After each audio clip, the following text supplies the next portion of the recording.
Leads coming in, but revenue's not following? Or worse, you're spending on marketing and hearing crickets.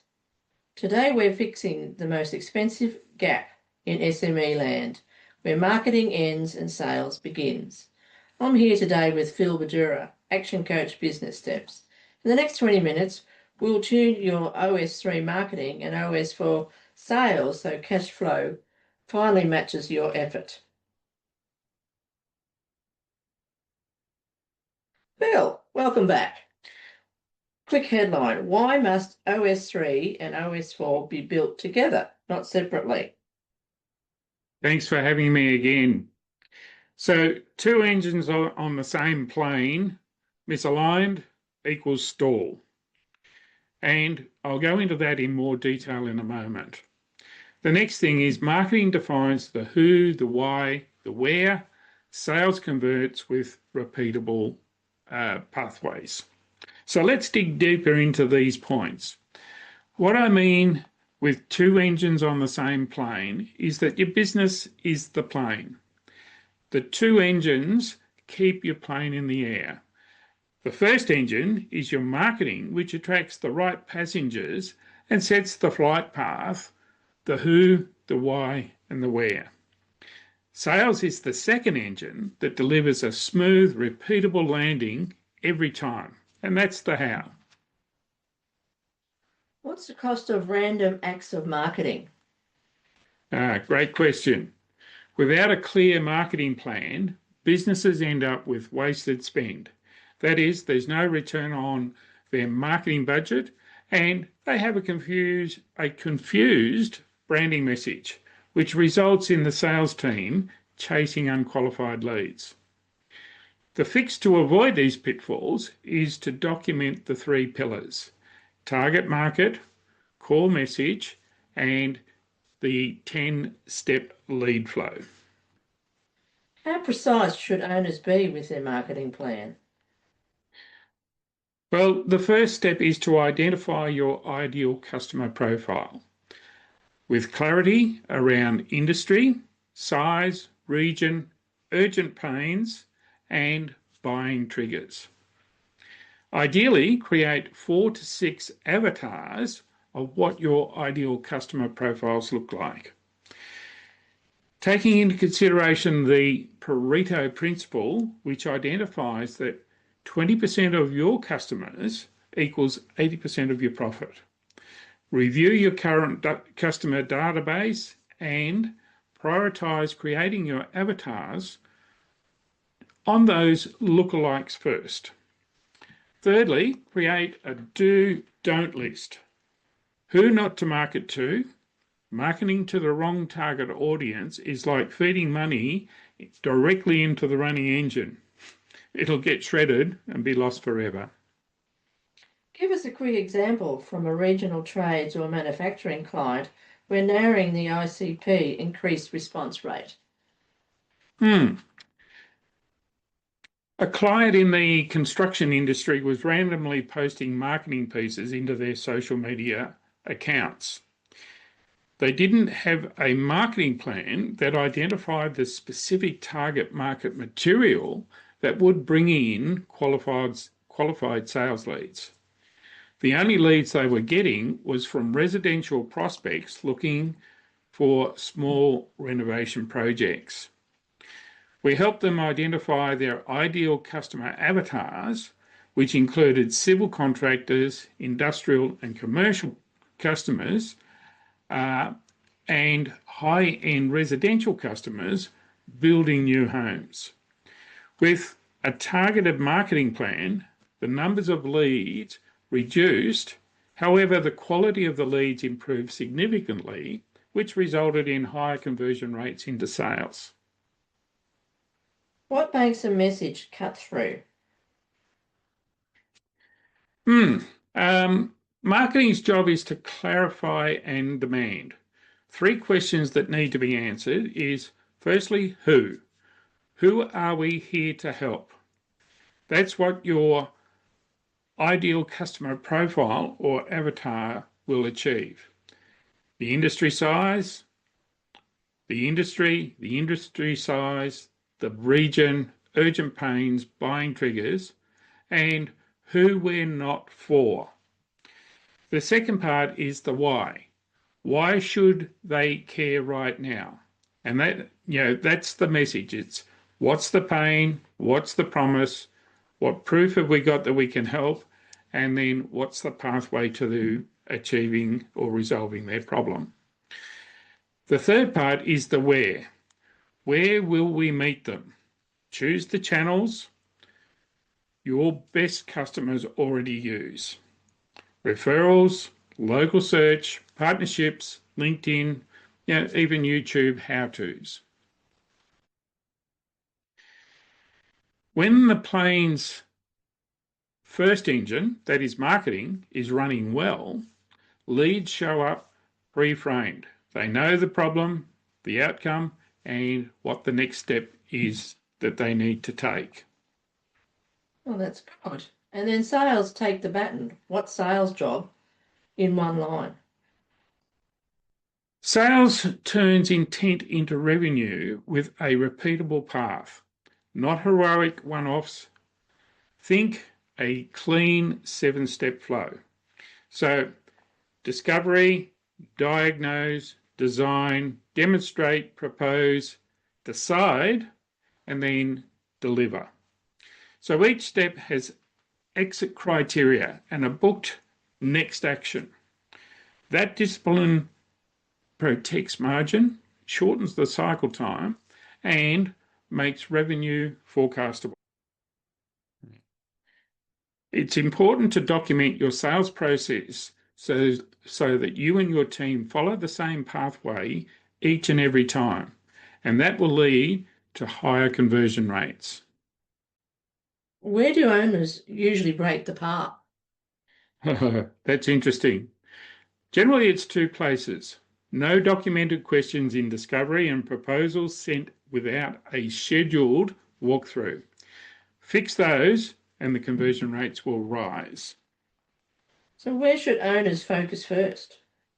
Start where your best customers already are. Develop a formal referral strategy and identify partnerships and strategic alliances. Identify which social media platforms you will utilize. For example, local search, YouTube how-tos, LinkedIn for B2B, Facebook, Instagram, and TikTok. Budget by payback. Aim for a 3 times ROI or return on investment within 90 days on test campaigns. If a marketing campaign is not returning an ROI, stop it.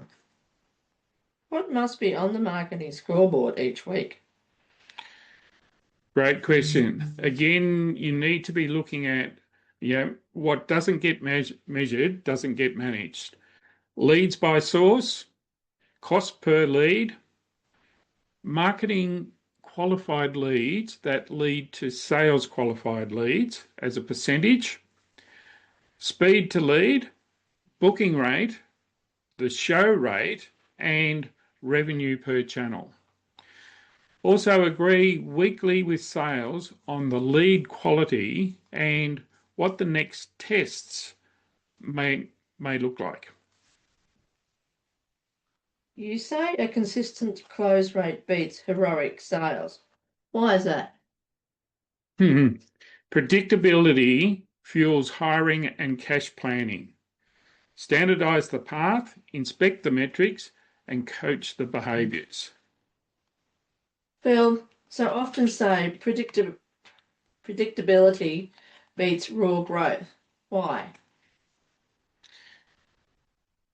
Because payroll, stock, and delivery capacity are fixed commitments. If revenue is lumpy, you hesitate to hire and you over or under order, and cash then gets tight. Predictable sales lets you plan people, inventory, and cash with confidence. Let's make it concrete. Say in a month you generate 120 leads. 40% become meetings, which equals 48 meetings. 75% show up, which is 36 attended the meeting. 50% get proposals, which is 18 proposals sent out, and then your conversion rate is 1 in 3. So that equals 6 sales. So let's assume the average deal is $15,000. So that's $90,000 in revenue. At 35% gross margin, you bank $31,500 gross profit. Run that same path for 3 months and you're not guessing.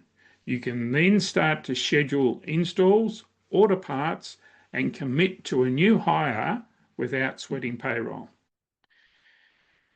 I use 3 guardrails with clients. 1, pipeline coverage, open opportunities weighted at least 3 times your 60-day target revenue.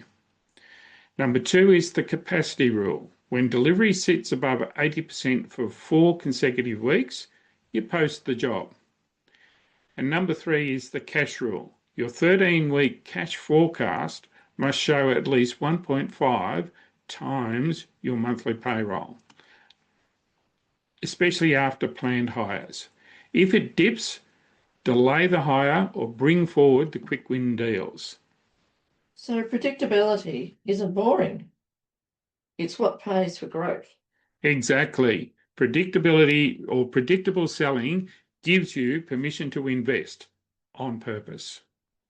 What does a clean 7-step path look like? This is where the plane second engine comes into play with the soft landing. It's your 7-step sales path with crystal clear stage definitions and exit criteria. Number 1 is discovery. Problem, impact, the stakeholders are captured, and the exit is the next step is then booked. Number 2 of the 7-step path is diagnose. Quantified pains or quantify the pains that exist or the costs, and what's the success criteria that's required to solve the problem. The exit here is the agreed problem statement. We then move into design. Options built with scope and timeline, and the exit is a shortlisted option. Number 4 is demonstrate, and this is where you supply the proof. So the case, the demo, the site visit, and the exit strategy here is that the risk has been addressed. Number 5 is propose. So good, better, best options, commercials, what's the commercials and then what's the term. Exit is decision meeting is then scheduled. So you then get to number 6, which is decide. The objections are resolved, signed on, and dated for the next step.